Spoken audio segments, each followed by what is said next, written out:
Deep within Aquamarina, where sunlight weaves shimmering rays through the kelp forest and schools of neon parrotfish dart like pieces of colored paper, Finley's survival journey begins anew. His apartment is just a small space amid tangled anemones, but in tough times, even modest spaces can become a refuge. It carries a faint scent of seawater and hope, two things an artist on the edge never lacks. Finley's hands trembled as he looked at the crumpled eviction notice. The ink forming Barnaby's thorny silhouette seemed to stare at him, both a warning and a plea for resolution. Rent was a common problem, even for a shark with a rare gift of speech. He glanced at his dwindling stock of shells, the town's currency, faintly glimmering inside a cracked nautilus shell. Not enough, far from sufficient. But Finley was not the type to be overwhelmed by fear for long. His body tingled with excitement as he remembered the posters plastered along the coral streets of the city.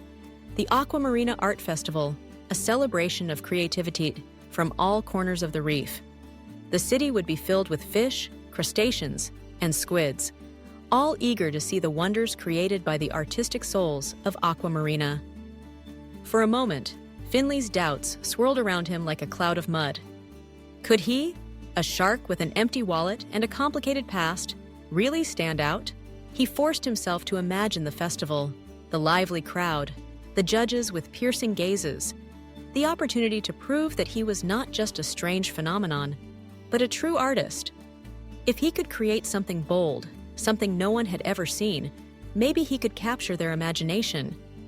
Maybe he could win enough shells to pay off all his debts, and maybe, just maybe, start a new chapter. Taking a deep breath, Finley began to gather his materials.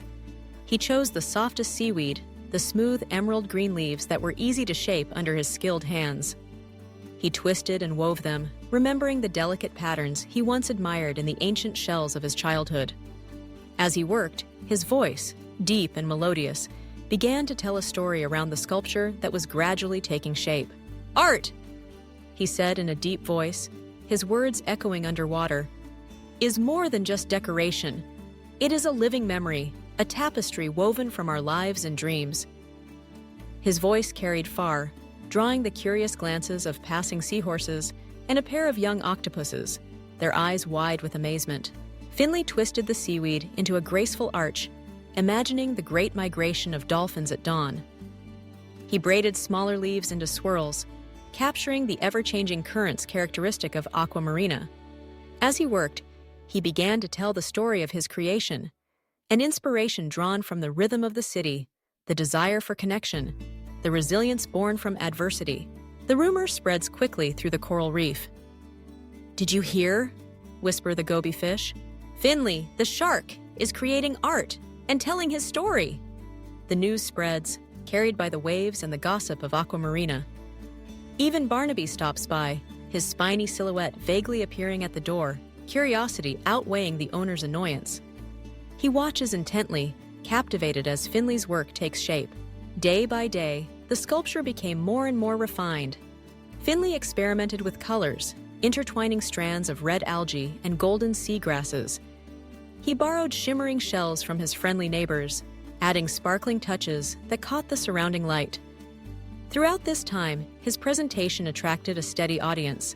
He spoke about the importance of courage, of finding one's own voice in a world that often favors silence. He spoke of dreams, their dreams, his own, and those of the city. The children are sitting on coral formations, their eyes shining as Finley's deep, warm voice paints pictures more vivid than any brush. Even the adults, hardened by the frantic pace of the city, are captivated. They listen to Finley speak of hope, struggle, and the beauty that can arise from hardship.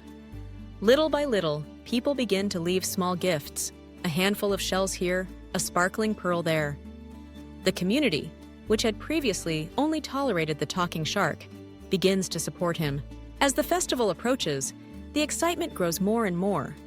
The city comes alive with enthusiasm, and Finley's once lonely apartment is now bustling with visitors who have come to celebrate. Barnaby, once strict, now gives advice on lighting and layout. With each encouragement, Finley's confidence grows even more. Finally, the day of the festival arrived. The town square was filled with visitors, the air filled with the smell of shrimp fritters and the music of crustacean bands. The stalls were overflowing with paintings, sculptures, and wonders from all corners of the ocean. Finley's stall, decorated with floating seaweed leaves, attracted the largest number of visitors. With a feeling of excitement in her chest, Finley stood next to her sculpture. It was tall and proud, a magnificent spiral of seaweed, shells, and stones, capturing the restless energy of Aquamarina herself. When the judges approached, Finley began her presentation. He speaks of the tides that shaped him, the solitude of being different, and the strength of finding his voice.